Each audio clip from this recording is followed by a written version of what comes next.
प्यारे बच्चों, एक बार फिर से आप सभी का मस्ट वेलकम है आपके अपना इस यूट्यूब चैनल संपर्क टॉपर एकेडमी में। तो प्यारे बच्चों, आज के फिर से इस लाइव क्लास में आप सभी को मेरे सेशन या आज हम आपको बताने वाले हैं 15 वैसे आपका सब्जेक्टिव क्वेश्चंस जो कि आपके सोशल साइंस का है और आपके बोर्ड एग्जाम 2024 के लिए काफी ज्यादा इंपोर्टेंट यह सभी क्वेश्चंस है मेरे सेशन यहाँ। तो ये आज का जो क्लास होगा आप सभी के लिए काफी ज्यादा इंपोर्टेंट होगा, इसलिए मेरे प्यारे सेशन आप हमसे एक वादा कीजिए कि इस क्लास को मेरे सेशन आप शुरू से लेके अंतिम तक जो है ना जरूर देखिएगा, ताकि आपका मेरे प्यारे से यह 15 जो सब्जेक्टिव क्वेश्चन हो यह आपका जो हम बताने वाले हैं यह आपका पूरा परफेक्ट तरीका से आपका क्लियर हो जाए और आपके एग्जाम में यही सब क्वेश्चन मेरे सेशन जो है ना आपका लिखा जाएगा, यानी यही सब क्वेश्चन जो मेरे सेशन यहाँ सेलेक्ट किया जाएगा। मेरे सेशन इस बात की गारंटी है यही सब क्वेश्चन आपके एग्जाम में आएगा, इस बात की हम गारंटी लेते हैं। तो आप सभी मेरे सेशन 15 क्वेश्चन को आप अभी से ही याद कर लीजिएगा, ताकि आपका मेरे प्यारे सेशन आप सभी को जो है ना सब्जेक्टिव क्वेश्चन जब पूछा जाए आपके एग्जाम में तो वहां पे जाए तो बहुत ही आसानी से आप उसका आंसर लिख पाए।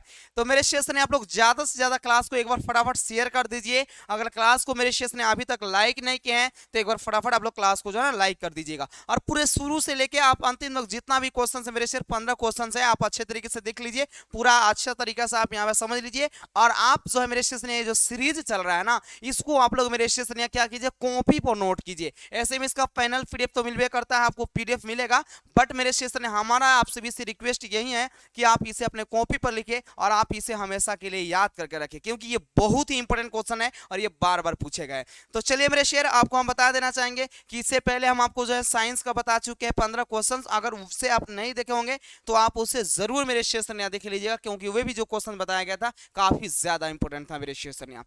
तो हम मेरे शेयर बता दें कि 15 सब्जेक्टिव क्वेश्चंस बताएंगे, वो भी VBI है भैया और आपके एग्जाम में ये पूछा ही जाएगा। तो आइए मेरे शेयर हम आपके क्वेश्चंस की शुरुआत करते हैं, लेकिन फिर से मेरे शेयर से हम कहेंगे कि क्लास को एक बार फटाफट आप लोग लाइक कर दीजिए, क्योंकि मेरे शेयर यहाँ जितना ज्यादा आप सपोर्ट कीजिए, जितना ज्यादा आपका प्यार लगेगा ना तो लगेगा कि हाँ आप लोग मेरे शेयर यहाँ जो है ना इस सेशन के लिए जबरदस्त रूप से जो है तैयार रह रहा है। तो इस तरह का सीरीज आपको हमेशा जो है ना प्रोवाइड करते रहेंगे। तो चलिए मेरे शेयर हम आपके क्वेश्चन की तरफ बढ़ते हैं। इसमें जो हम आपको वही बताएंगे जी VBI आपका सब्जेक्टिव क्वेश्चन आंसर, और जो परीक्षा में भाई छपने वाला है, जो परीक्षा में आपके आएगा वही हम सभी क्वेश्चंस को आपको मेरे सेशन या ये सीरीज में बताएंगे। तो आइए मेरे से आपके पहला क्वेश्चन आपके सामने आपके स्क्रीन के सामने दिख गया। पहला क्वेश्चन है बाबू कि ATM क्या है। मेरे से आपको बताना है कि ATM क्या है जी। तो ध्यान दीजिएगा यहाँ पर मेरे शेर संज्ञा लिखिएगा, ATM एक ऐसा मशीन है, क्या है मेरे शेर संज्ञा, ATM एक ऐसा मशीन है जो 24 घंटे जो है ना रुपया निकालने तथा जो है ना जमा करने की सुविधा जो है ना प्रदान करता है। क्या करता है मेरे शेर संज्ञा, ATM एक ऐसा मशीन है जो 24 घंटा हम लोगों को ना रुपया निकालने और जमा करने का क्या करता है जी, सुविधा हम लोगों को जो है ना प्रदान करता है। याद रखिएगा इसका भाई आविष्कार जो है, मतलब ATM का आविष्कार जो है ना याद रखिएगा जैन जो है ना शेफर्ड बर्नेस ने 1967 ईस्वी में किया था। आपसे यह भी पूछा जा सकता है कि ATM का आविष्कार किसने किया था, तो जैन शेफर्ड बर्नेस ने कब किया था, तो 1967 में। ये आपको ऑब्जेक्टिव में क्वेश्चन इस तरह का पूछा जा सकता है। और एक चीज आप ये भी याद करके रखिएगा, ATM का फुल फॉर्म होता है ऑटोमेटिक टेलर मशीन, यानी स्वचालित टेलर मशीन। ये भी आपके एग्जाम में पूछा जाता है। तो मेरे सेशन में फटाफट ये सिंपल है, आपको याद रखना है। और ऐसे हम आप लोगों ATM को कौन नहीं देखा मेरे सिर, सभी मेरे सेशन जो है ना जानते हैं कि भाई ये क्या है जी, एक ATM मशीन है या आपका ऑटोमेटिक टेलर मशीन है जी। ये कौन नहीं जानता मेरे सिर, गार्ड भी बैठे हुए रहते हैं, समझे ना जी। ATM में जाइएगा ना तो जिनको पता नहीं रहता है पैसा निकालने में, उनको जो है गार्ड जो है ना मदद करता है पैसा निकालने में। तो मेरे शेर इस क्वेश्चन को आप हमेशा के लिए याद करके रखिएगा। देख लीजिए कितना बार आपके एग्जाम में पूछा भी गया है, 2012 में, 2018 में, 2020 में, 2021 में, मतलब देख लीजिए कितना बार पूछा गया। आप इसको मेरे शेर से हमेशा के लिए जो है ना याद करके रखिएगा, क्योंकि ये पूछा जाएगा आपके एग्जाम में, समझे ना मेरे शेर से। चलिए बढ़ते अगले क्वेश्चन की तरफ। फटाफट आप लोग क्लास को शेयर करते रहिए, लाइक करते हैं, मेरे शेर से गर्दा मचा दीजिए। अगला क्वेश्चन है मेरे से हुआ पूछा गया है कि बचत क्या है जी, बचत क्या है। यह क्वेश्चन 2016 में आपके 2017 के कंपार्टमेंटल में और 2019 के कंपार्टमेंटल में ऑलरेडी पूछा जा चुका है, लेकिन यह मेरे सेशन है इंपोर्टेंट क्वेश्चन, ये आपके एग्जाम में पूछा जाएगा, इसलिए मेरे सेशन ये सब बता रहे हैं जी। तो मेरे सेशन यहाँ पर ध्यान दीजिएगा, किसी भी व्यक्ति के जो है ना आय का किसी भी व्यक्ति का, मेरे सेशन यहाँ पर ध्यान दीजिएगा, किसी भी व्यक्ति के आय का वह हिस्सा, इनकम का जो है ना वह हिस्सा जो उपभोग के बाद क्या होता है जी, बच जाता है, वो क्या कहलाता है मेरे स्टेशन में, बचत कहलाता है। यानी किसी भी व्यक्ति का आय का वह हिस्सा, इनकम का वह हिस्सा जो उपभोग के बाद, यानी जो यूज करने के बाद, जो उपभोग करने के बाद मेरे स्टेशन क्या होता है जी, बच जाता है ना, वो क्या कहलाता है मेरे स्टेशन में, बचत कहलाता है। अब कहिएगा सर जी बचत बराबर यहाँ पे कैसे हम लोग पता करें, बचत कैसे निकालते हैं। तो बचत निकालने का फॉर्मूला होता है जी कुल इनकम में से ना कितना आपके पास इनकम आ रहा है और उसमें से आप खर्च कितना कर रहे हैं ना उसको घटा दीजिएगा ना तो आपका बचत निकल जाएगा। मान लीजिए आप यहाँ पे 10,000 रुपया प्रति एक दिन आपका इनकम है, आप उसमें से खर्च कर देते हैं कितना 5,000, तो 10,000 में से 5,000 घटा दीजिएगा, भाई 5,000 बचेगा, समझे ना। तो इस तरह आपको याद रखना है कि किसी भी व्यक्ति के आय का वह हिस्सा जो उपभोग के बाद क्या होता है मेरे स्टेशन यहाँ जो है ना बच जाता है, क्या होता है जी बच जाता है, वो क्या कहलाता है जी बचत कहलाता है। बचत बराबर आय माइनस व्यय होता है, इस बात को याद रखिएगा। चलिए अगले क्वेश्चन की तरफ बढ़ जाते हैं मेरे शेर। ये इतना सभी इंपोर्टेंट क्वेश्चन बाबू है, बहुत ही यहाँ पे जो है ना गहन अध्ययन करने के बाद, बहुत ही यहाँ पर रिसर्च करने के बाद ये सभी क्वेश्चंस आपको हम प्रोवाइड करते हैं। तो आप मेरे शेर इसको बिल्कुल भूलिएगा नहीं, हमेशा के लिए इसको याद करके रखिएगा।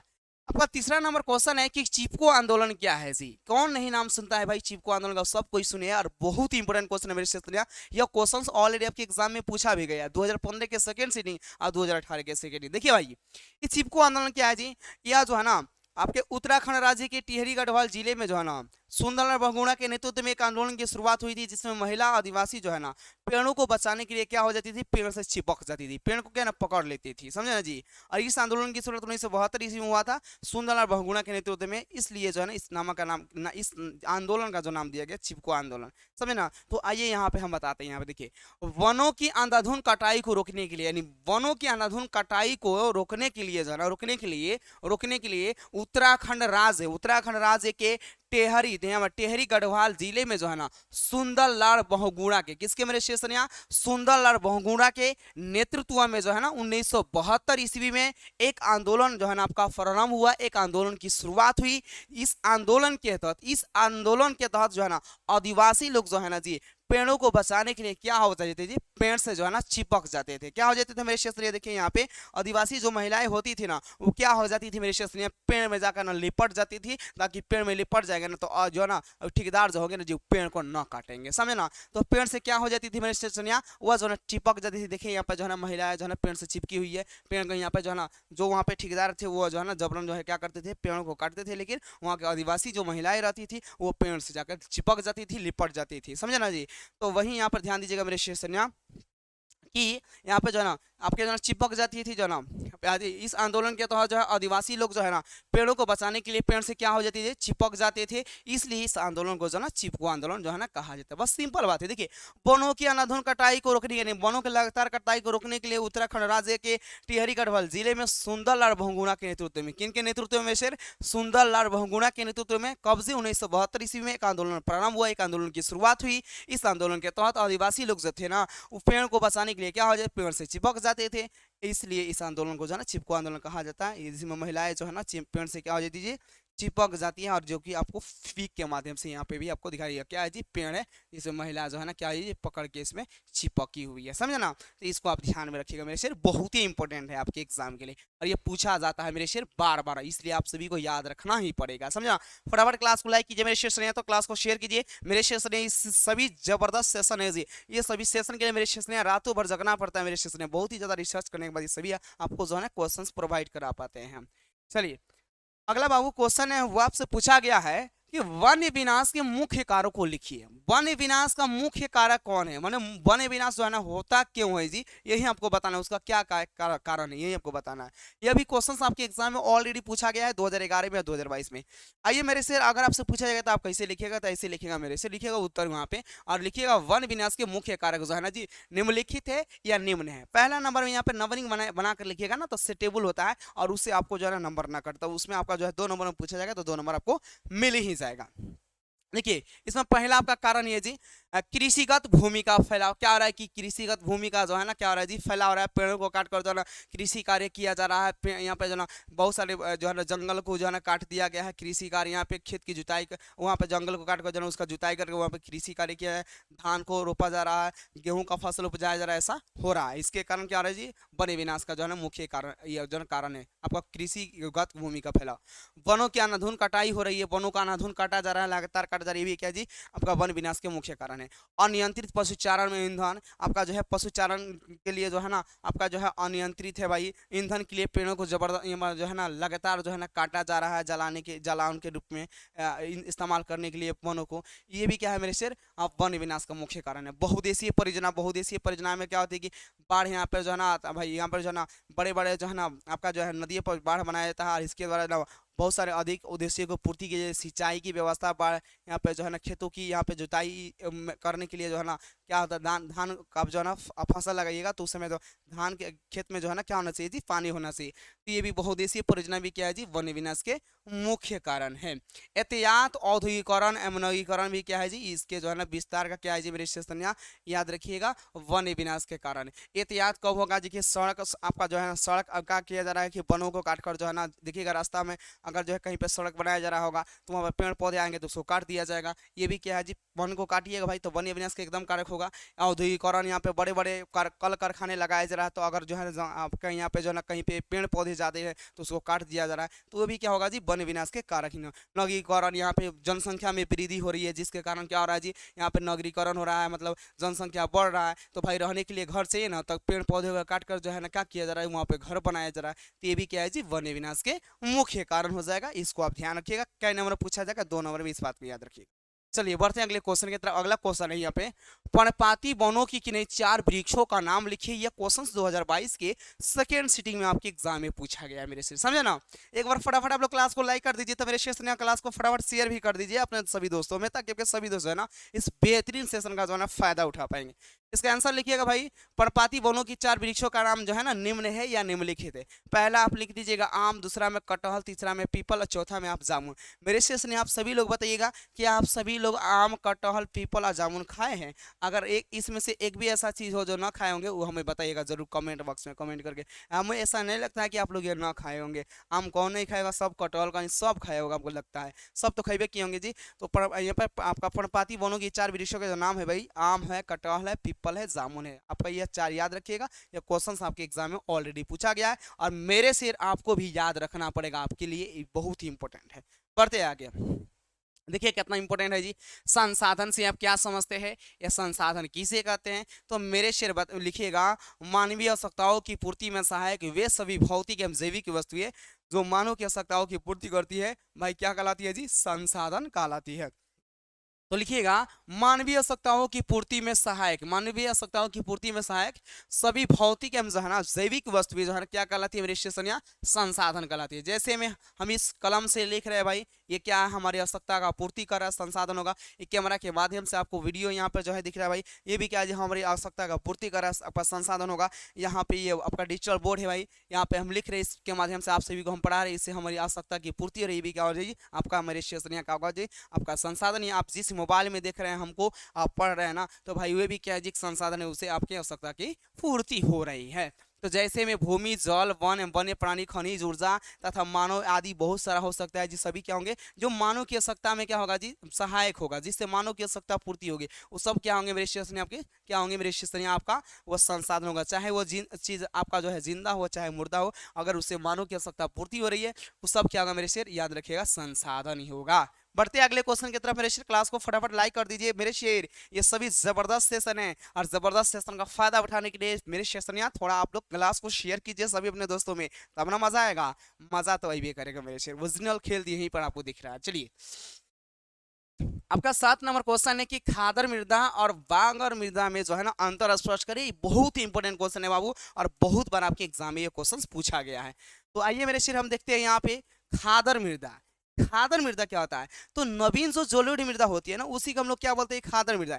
या नदियों के द्वारा बाढ़ के समय जो मेरे क्षेत्र, याद रखिएगा, नदियों के द्वारा जो है ना बाढ़ के समय में जो यहाँ पे जो है ना जो आपकी मिट्टी बहा के लाई जाती है, उसी को हम लोग क्या बोलते हैं जी, खादर मृदा बोलते हैं। और पुरानी जलोढ़ मृदा को हम लोग क्या बोलते हैं, बागर बोलते हैं। तो आप यहाँ पर ध्यान दीजिए, खादर मृदा और बागर मृदा में क्या है जी, निम्नलिखित अंतर लिख दीजिएगा। एक तरफ खादर मृदा लिख दीजिएगा, दूसरी तरफ जो है बागर मृदा लिख दीजिएगा। अब इसमें आप खादर मृदा में पहला में लिखिएगा, नवीन जलोढ़ मृदा को क्या बोलते हैं जी, खादर मृदा कहते हैं। यानी नई जो जलोढ़ आपकी मृदा होती है ना, उसी को हम लोग क्या बोलते हैं मेरे स्टेशन, खादर मृदा कहते हैं। ये लिखिएगा, पुरानी जलोढ़ मृदा को मेरे प्यारे से हम लोग क्या बोलते हैं जी, बागर मृदा कहते हैं। खादर मृदा जो है ना अधिक उपजाऊ होती है, क्या होती है जी, खादर। यहाँ पर स्पष्ट पता है खादर मृदा है भाई, इसमें क्या होगा जी, यहाँ पे ना आपकी जैविक यहाँ पे जो है ना चीजें जो है ना क्या होगी, ज्यादा पाई जाएगी, और ये क्या होगा, ज्यादा उपजाऊ होगा, क्या उपजाऊ होगा। तो खादर मृदा जो है ना अधिक उपजाऊ होती है, और जबकि आपका बागन मृदा जो है ना क्या होती है मेरी शेषनिया, कम उपजाऊ होती है। बस ये आपको याद रखना पड़ेगा, बहुत ही इंपॉर्टेंट है मेरे शेषनिया, और ये क्वेश्चंस आपके एग्जाम के लिए इंपॉर्टेंट है, इसको आप लोगों को हमेशा के लिए याद करके रखना ही पड़ेगा मेरे शेषनिया। चलिए बढ़ते हैं अगले क्वेश्चन की तरफ, और अगला आपका क्वेश्चन है यहाँ पे 8 नंबर हुआ है, जलोढ़ मृदा से आप क्या समझते हैं? क्या मेरे शेषनिया, जलोढ़ मृदा से आप क्या समझते हैं?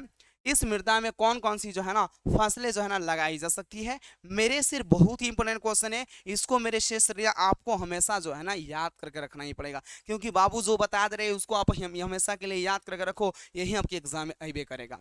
तो लिखिएगा यहाँ पे उत्तर इसका, नदियों के द्वारा जो है ना बाढ़ के समय बहाकर बहाकर जो है ना लाई गई मृदा को क्या बोलते हैं जी? जलोढ़ मृदा कहा जाता है। देखिएगा आप जो है ना बाढ़ के समय में नदी जाइएगा ना, तो देखिएगा नदी के किनारे क्या होगा, पांक जो है ना जमा हुआ रहता है, उसी को क्या बोलते हैं जी? हम लोग जलोढ़ मृदा बोलते हैं, समझे ना जी? क्या बोलते हैं? जलोढ़ मृदा बोलते हैं।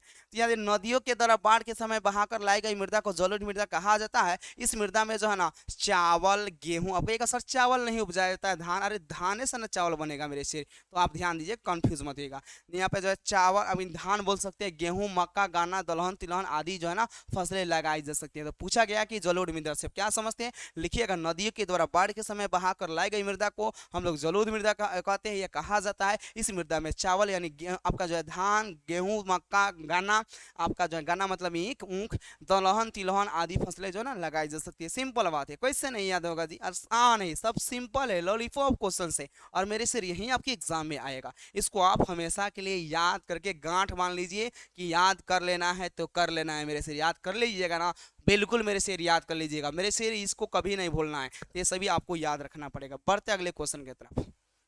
ये देखिए एक एक मतलब एक से एक क्वेश्चन आ रहा है आपके सामने। देखिए, बहुउद्देशीय परियोजना से आप क्या समझते हैं? देखिए, बहुउद्देशीय मतलब वैसी परियोजना एक से, वैसी बहुउद्देशीय मतलब एक से अधिक उद्देश्य की पूर्ति करेगी, सिंपल बात है। तो आप देखिए यहाँ पे वैसी परियोजनाएं जो एक साथ एक से अधिक उद्देश्यों की क्या करती है जी? पूर्ति करती है, बहुउद्देशीय परियोजना कहलाती है। ध्यान रखिएगा यहाँ पे, वैसी परियोजना जो एक साथ एक से अधिक उद्देश्यों की पूर्ति करती है ना, उसे हम लोग जो है ना क्या बोलते हैं जी? बहुउद्देशीय परियोजना जो है ना कहते हैं, या वह बहुउद्देशीय परियोजना जो है ना कहलाती है। इससे जो है ना बाढ़ नियंत्रण, सिंचाई, विद्युत उत्पादन, विद्युत का उत्पादन, मत्स्य यानी मत्स्य मछली पालन, पर्यटन ना, देखते हैं जी कि बोला जाता है कि चलिए ना यहाँ पे वाल्मीकि नगर, ये चलिए ना नेपाल, चलिए ना इसको यहाँ पर देखते हैं जी, बहुत अच्छा आपका जो है ना देखने वाला जो है ना क्या है जी? दृश्य है। पर्यटन, बहुत से जो है ना उद्देश्यों की क्या होती है जी? पूर्ति होती है। सिंपल बात है, वैसी परियोजना जो एक साथ एक से अधिक उद्देश्य की पूर्ति करती है,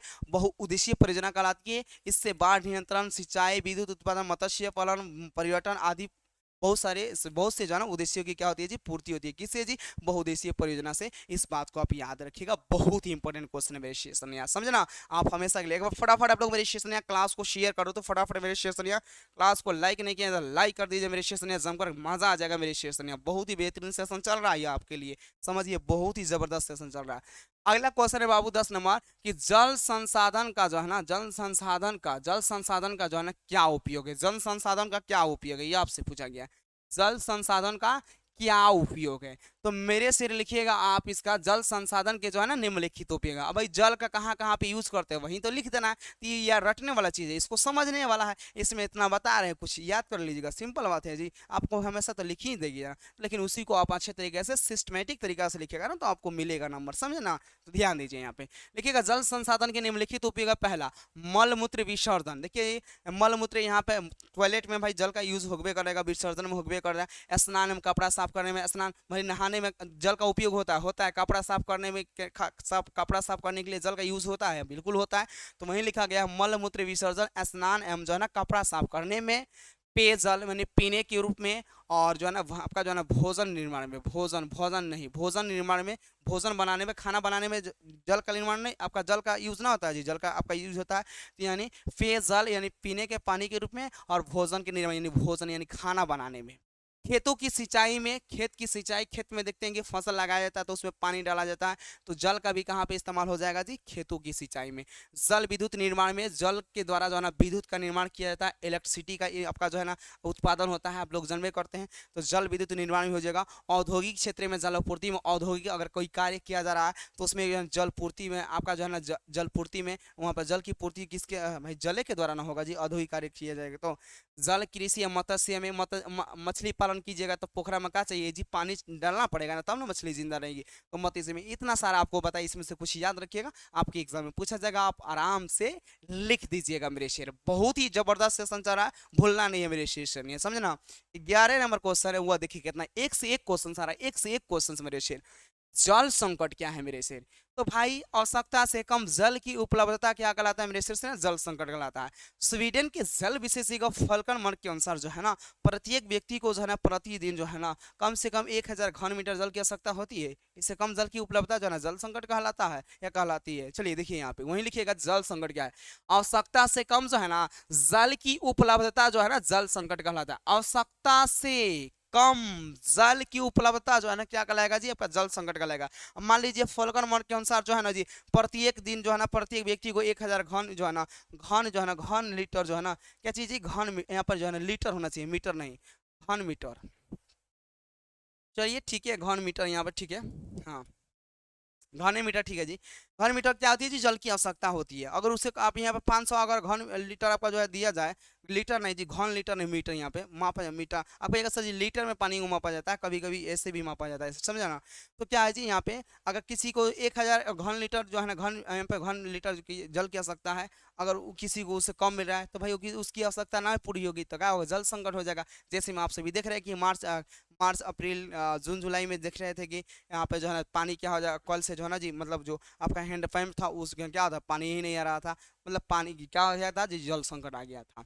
तो लिखिएगा आवश्यकता से कम जल की उपलब्धता जल संकट कहलाता है। स्वीडन के जल विशेषज्ञ याद रखिएगा, ये कहाँ के जो आपके जो है ना स्वीडन के जल विशेषज्ञ फॉल्कन मार्क के अनुसार, ये फॉल्कन मार्क कहाँ के थे जी, तो स्वीडन के थे, समझ लीजिए। स्वीडन के जल विशेषज्ञ फॉल्कन मार्क के अनुसार जो है ना प्रत्येक व्यक्ति को जो है ना प्रतिदिन यानी रोजीना डेली जो है ना 1000 घन मीटर जल की आवश्यकता होती है। इससे कम जो है ना जल की उपलब्धता जो है ना मेरी शेर ने याद रखिएगा क्या कहलाता है जी, जल संकट कहलाता है। सिंपल बात है, कितना नंबर में पूछा जाएगा, 2 नंबर में। आप देखिए कितना आसान है, समझे ना।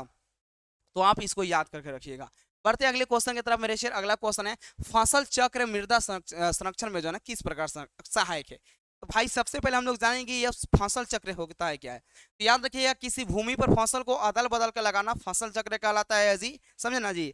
और यहाँ पे जो है ना लिखिएगा, फसल चक्र जो है मृदा संरक्षण में काफी जो है ना क्या है सहायक है। इसके अंतर्गत जो है ना दो खाद फसलों की यानी दो खाने वाले फसलों के बीच क्या है, दलहन तिलहन की फसल लगाकर मृदा में पोषणीय तत्वों की पुनः पूर्ति की जाती है। तो वही है यहाँ पे कि किसी भूमि पर फसल को जो है ना अदल बदल कर लगाना फसल चक्र कहलाता है। क्या कहलाता है मेरे श्रेणिया, अगर पूछा जाए फसल चक्र से आप क्या समझते हैं तो बोल दीजिएगा, किसी भूमि पर जो है ना फसल को अदल बदल कर लगाना फसल चक्र कहलाता है। इसके अंतर्गत दो खाद फसलों यानी दो खाने वाली फसलों की भी जो है ना दलहन तिलहन की जो है ना फसल लगाकर जो है ना मृदा में यानी मिट्टी में जो है ना पोषणीय तत्वों की क्या की जाती है, आपके जो ना पुनः पूर्ति की जाती है। क्या की जाती है मेरे से ना पुनः पूर्ति की जाती है। मान लीजिए केवल खेत में जो है ना आप ईंखें लगाते रहिए, मतलब गाना लगाते रहिए, तो उस तरह होगा नहीं। केवल आप खेत में धाने आप यहाँ पर जो है लगाते रहिए, नहीं होगा। केवल गेहूं लगाते रहिए, नहीं होगा। और यहाँ पर अदल बदल कर लगाइएगा ना, तो क्या होगा कि दो खाद फसलों के बीच उसकी क्या होगी, वो खेत की जो है ना मिट्टी जो होगी ना उसकी जो है ना क्या होगी, पोषणीय तत्व की पुनःपूर्ति होती रहेगी और उसमें जो है ना उपजाऊ उसकी शक्ति जो है ना बनी रहेगी और अच्छी तरह से फसल आपको जो है ना खेत में उपजाया जाएगा और अच्छी तरह आप फसल को जो है ना देखिएगा हरा भरा हुआ और बहुत ही अच्छा पैदावार होगा फसल का, समझना। तो याद रखिएगा, किसी भूमि पर फसल को अदल बदल कर लगाना फसल चक्र कहलाता है। इसके अंतर्गत दो खाद फसलों के बीच दलहन तिलहन की फसल लगाकर मृदा में जो है ना पोषणीय तत्वों की पुनःपूर्ति की जाती है। अगला क्वेश्चन है आपका, साता की सदारी से आप क्या समझते हैं जी। साता की सदारी से आप मेरे शेषन्या जो है ना क्या समझते हैं, बहुत ही इंपॉर्टेंट क्वेश्चन है जी, बहुत ही लाजवाब क्वेश्चन है। तो मेरे शेष ने देखिए, साता के सदारी होता क्या है जी, कि किसी देश की शासन व्यवस्था में अधिक से अधिक लोगों को शामिल करना जो है ना साता की सदारी कहलाती है, समझे ना जी। और जिस देश में लोगों को साता में सदारी दी जाती है वहाँ लोकतंत्र सफल रहता है, और जहाँ लोगों को जो है ना लोग आपके साता में सजाई नहीं दी जाती वहाँ लोकतंत्र असफल हो जाता है।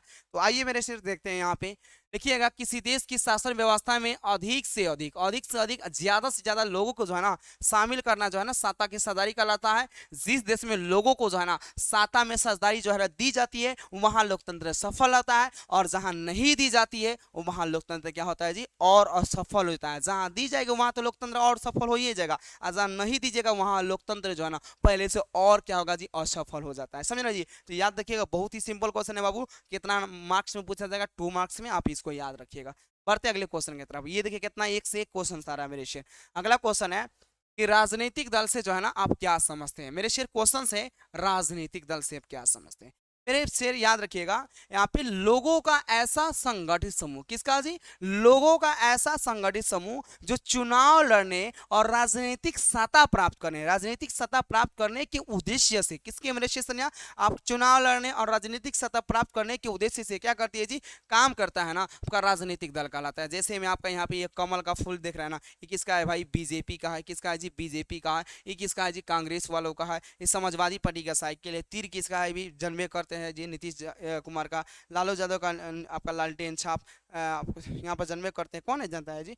तो ये सभी चीज़ आप लोगों को याद रखना पड़ेगा कि लोगों का ऐसा संगठित समूह जो चुनाव लड़ने और राजनीतिक सत्ता प्राप्त करने के उद्देश्य से काम करता है, राजनीतिक दल कहलाता है। जैसे भारतीय जनता पार्टी लिख सकते हैं, भारतीय राष्ट्रीय कांग्रेस लिख सकते हैं, सब ये सब क्या है जी, आपके राजनीतिक दल ही है मेरे शीर्षन्या। तो ये याद रखिएगा। और एक चीज ये भी याद रखिएगा, राजनीतिक दल को जो है ना लोकतंत्र का प्राण कहा गया, इस बात को याद रखिएगा। समझे ना जी। तो ये आपके एग्जाम में क्वेश्चन पूछा जाएगा, राजनीतिक दल से आप क्या समझते हैं बस लिख दीजिएगा, और 2 नाम लिख दीजिएगा, भारतीय जनता पार्टी, कांग्रेस, और दूसरा मन करेगा तो लिख सकते, कोई टेंशन की बात। चलिए अगला क्वेश्चन है मेरे शेयर, वो आपसे पूछा गया है यहाँ पे, साम्यवाद एक नई आर्थिक एवं सामाजिक व्यवस्था थी कैसे? इतना इंपॉर्टेंट क्वेश्चन है, इतना इंपॉर्टेंट क्वेश्चन है मेरे शीर्ष ने कि हम आपको क्या बताएं। ये देखने में इतना बड़ा है लेकिन आसान है। देखिए ध्यान दीजिए यहाँ पे, देखिएगा आंसर, साम्यवाद आर्थिक समानता में, किसी मेरे शीर्ष ने साम्यवाद जो है ना आर्थिक समानता में जो है ना विश्वास करने वाली वह विचारधारा है जिसमें सर्वरवा वर्ग के, किसमें जी? सर्वरवा वर्ग के जो है ना प्रभुत्व को क्या किया जाता है मेरे शीर्ष स्वीकार किया जाता है। रूसी क्रांति के पूर्व, यानी रूसी क्रांति के पहले जो है ना पूर्व जो है ना पूरे विश्व में पूंजीवाद का क्या था जी? बोलबाला था। पूरे चारों तरफ पूरे विश्व में क्या था जी? पूंजीवाद पूंजीवाद पूंजीवाद का क्या था जी?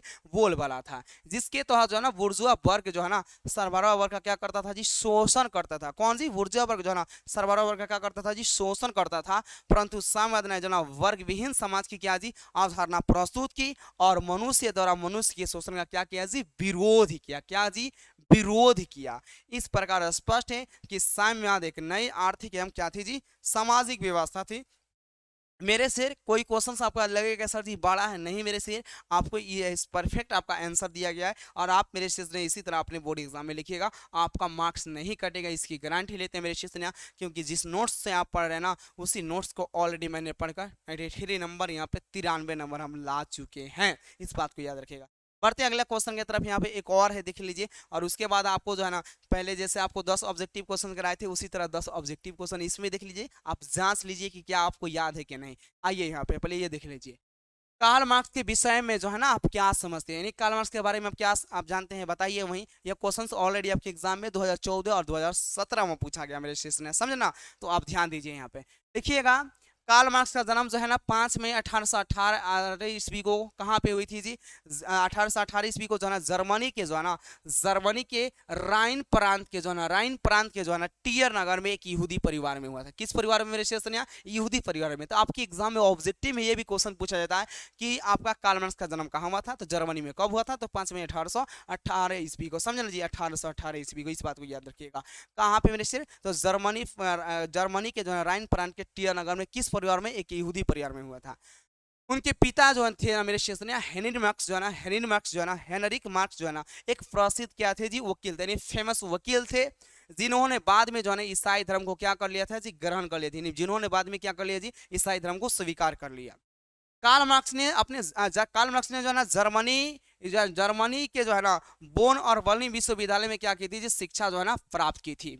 1843 ईस्वी में वो अपने बचपन की मित्र जो है ना जेनी से विवाह करने के उपरांत वो पेरिस चले गए। यानी बचपन की उनकी मित्र कौन थी मेरे शेषन्या, जेनी थी। और जिसे जो है क्या किए जी, वो विवाह कर लीजिए, शादी कर लिए वो। और कहाँ चले गए मेरे शेषन्या, वो जो है ना पेरिस में चले गए। कहाँ पे चले गए जी, पेरिस में चले गए। और उसके बाद जो है ना गए तो वहाँ पे तो भाई आपका इनका निधन तो हो ही किया। तो बाकी निधन के बारे में नहीं लिखना, आप इतना लिखिएगा, आपका हो जाएगा, 2 मार्क्स मिल जाएगा।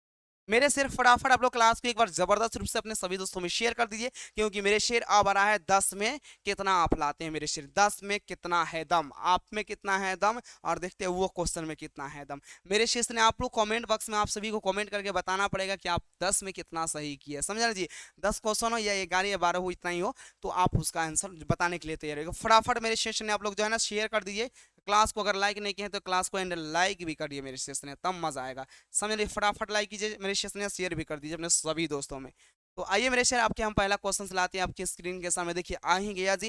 पहला क्वेश्चन है कि जेनेवा संधि जो है ना कब हुई थी। मेरे सेशन याद रखिएगा, जेनेवा संधि जो है मेरे सेशन मई 1954 में। मेरे सेशन याद रखिएगा कब हुआ था जी, मई 1954 ईस्वी में हुआ था। देख लीजिए कौन सा ऑप्शन में। बाकी आप पूरे ईमानदारी से आप आंसर बताइए, हम बता रहे उस पर नहीं, आप अपनी ईमानदारी के साथ आप जो है ना आंसर बताइए मेरे सेशन कमेंट बॉक्स में, हम आपका आंसर देख रहे हैं। यहाँ पर 1954 हो जाएगा, मई 1954, ऑप्शन ए हो जाएगा, 1 नंबर का ए ऑप्शन होगा। अगला क्वेश्चन है मेरे शेर, युद्ध और शांति, वार एंड पीस जो है ना पुस्तक किसने लिखी है मेरे से। तो आपको बताए थे युद्ध और शांति के लिए पुस्तक जो लिखे है वो लियो टॉलस्टॉय लिखे मेरे से। कौन सी, लियो टॉलस्टॉय, केवल टॉलस्टॉय है, बी ऑप्शन में लगा दीजिए, कोई टेंशन की बात नहीं, बी ऑप्शन आप सभी का राइट आंसर होगा। अगला क्वेश्चन है, कार्ल मार्क्स की पुस्तक का नाम क्या है जी। तो आपको बताए थे मेरे से कार्ल मार्क्स जो है ना पुस्तक तो लिखे थे, एक आपका दास कैपिटल। दास कैपिटल कब लिखे थे, वो 1867 ईस्वी में, जिसे जो है ना मेरे से समाजवादियों का जो है ना समाजवादियों को बाइबिल कहा जाता है। और कम्युनिस्ट मैनिफेस्टो की वो घोषणा किए थे कब जी, 1848 में, यानी साम्यवादी घोषणा पत्र की वो कब किए थे रचना, 1848 में वो रचना किए थे। तो याद रखिएगा कार्ल मार्क्स की पुस्तक का जो नाम है वो दास कैपिटल भी है और कम्युनिस्ट मैनिफेस्टो भी है, यानी बी और सी दोनों का आपका डी ऑप्शन राइट आंसर होगा, याद रखिएगा मेरे सेशन। और आप ईमानदारी से आप पूरा जो है ना इसका आंसर बताइए, और लास्ट में आप बताइएगा कि कितना आप सही किए हैं।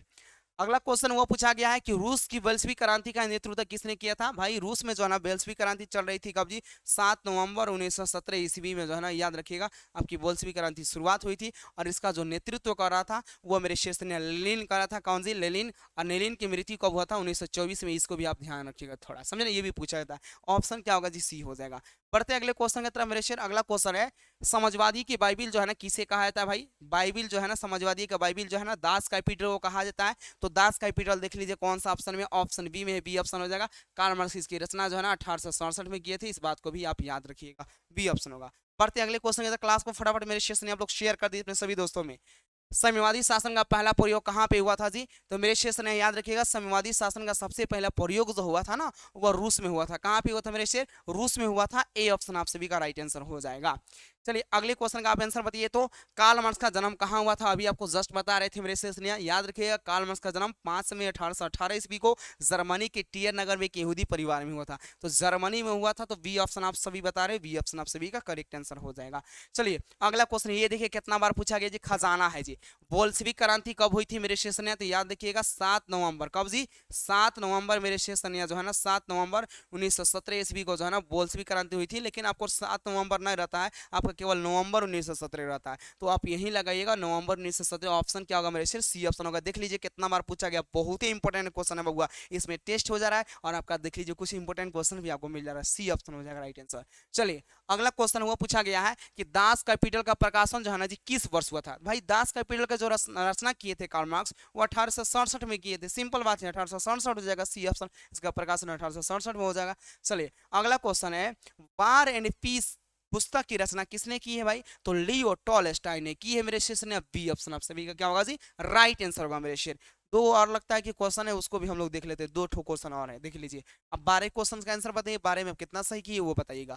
मार्क्स ने 1867 ईस्वी में जाना किस पुस्तक की रचना की जिसे जो है ना समाजवादियों का क्या क्या है कहा जाता है जी, बाइबिल कहा जाता है। तो मेरे शेष ने ना दास कैपिटल का क्या किए थे जी, रचना किए थे, जिसे मेरे शेष ने समाजवादियों का बाइबिल कहा जाता है। क्या होगा मेरे शेर, बी ऑप्शन होगा राइट आंसर। अगला क्वेश्चन है वह पूछा गया है कि ब्रेस्ट लिटोवस की संधि जो है ना किन किन देशों के बीच हुई थी। सबसे पहले आप ध्यान दीजिए, ये ब्रेस्ट लिटोवस की जो संधि हुई थी ना वह 1918 ईस्वी में हुई थी। किन किन देशों के बीच थी? तो रूस और जर्मनी के बीच हुआ था। कब हुआ था मेरे शेष ने? 1918 में। और किन किन देशों के बीच हुआ था जी? तो मेरे शेष ने रूस और जर्मनी के बीच हुआ था। कब हुआ था? 1918 में। इस बात को याद रखिएगा, डी ऑप्शन हो जाएगा, समझे ना जी, डी ऑप्शन हो जाएगा। चलिए फटाफट आप लोग ये बताइए तो मेरे शेष ने आप लोग कमेंट बॉक्स में कमेंट करके कि ये 12 नंबर में आप कितना नंबर लाए हैं, ये फटाफट ही। और जो आपको 15 क्वेश्चंस बताए हैं बाबू, उसको आप हमेशा के लिए मेरे शिष्य जो है ना याद कर रखिएगा, बहुत ही ज़्यादा इंपॉर्टेंट है, यही आपके एग्जाम में पूछा जाएगा, इसकी गारंटी है मेरे शिष्य। और चलिए जो भी मेरे शिष्य अभी तक जो है ना 10th रैंकर्स बैच में ना जुड़े हैं, आप लोग इसमें जुड़ जाइएगा। ये जितना भी पीडीएफ नोट्स देख रहे हैं बाबू, ये सभी आपको जो है रैंकर्स बैच में मिलेगा। इसमें आपको जो है लाइव क्लास भी मिलता है, ऑल सब्जेक्ट का आपको रिकॉर्डेड वीडियो मिलेगा। डाउट नहीं रहता, डाउट सेशन नहीं चलता, बाकी डाउट रहेगा तो वो आपको फोन करके पूछ सकते हैं, कोई प्रॉब्लम नहीं है। क्वेश्चन बैंक का फुल सॉल्यूशन मिलता है आपका, वो आपके 2011 से लेकर 2023 तक जितने भी सभी क्वेश्चंस पूछे गए हैं, चाहे वो आपका ऑब्जेक्टिव हो चाहे सब्जेक्टिव, सभी सब्जेक्ट का उसमें आपका सॉल्यूशन मिलता है और मिलते रहेगा। गेस्ट क्वेश्चन जो मिलता है मेरे स्टेशन, वो आपके एग्जाम में लड़ेगा और मिलता है और मिलते रहेगा। साथ ही 10 मॉडल सेट देंगे जो कि आपके एग्जाम में किस टाइप के क्वेश्चन पूछे जाएंगे उसका आपको आइडिया लगेगा मेरे स्टेशन, और वो मॉडल सेट से भी क्वेश्चन बहुत सारा आपके एग्जाम में लड़ेगा। साथ ही आपको हम बता दें कि आपको जो है चंपारण टॉपर अकेडमी का व्हाट्सएप ग्रुप में भी ऐड किया जाएगा, जहां पे आपको पीडीएफ नोट्स मिलेगा। आप पूरे बेहतरीन तरीके से आप स्टडी कर सकते हैं और पूरे बेहतरीन तरीके से नोट्स का फ्री नोट कराकर अपनी स्टडी के मेरे और बेहतर बना सकते हैं। अगर ज्वाइन होना चाहते हैं तो मेरे शेष ने आपके सामने जो है ना 2 हेल्पलाइन नंबर दिख रहा है, ये दोनों पर जो है ना फोन कर लीजिएगा। आपको जो है अगर कॉल रिसीव ना हो रहा है सुबह के समय में तो कॉल बैक भी आपको मिल जाएगा, परेशान मत होइएगा।